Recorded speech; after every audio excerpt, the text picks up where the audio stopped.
Hey everyone, welcome back to our channel, your go-to spot for all things gaming and tech. Today, we're tackling a frustrating issue that many of you have been facing, the dreaded unable to contact server. Please take your internet connection error on Roblox.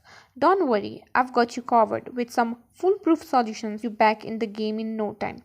So let's dive in right in. Firstly, uninstall your Roblox and reinstall by going into the Play Store and searching for Roblox.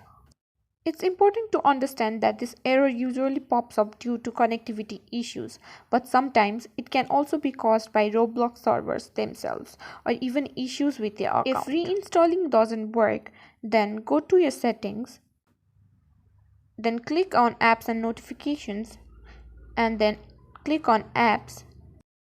Here, your list of applications that you've installed will come.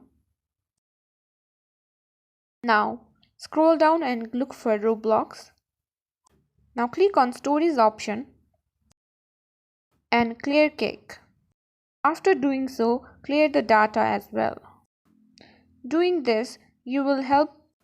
Clearing these data can help improve your connection to Roblox.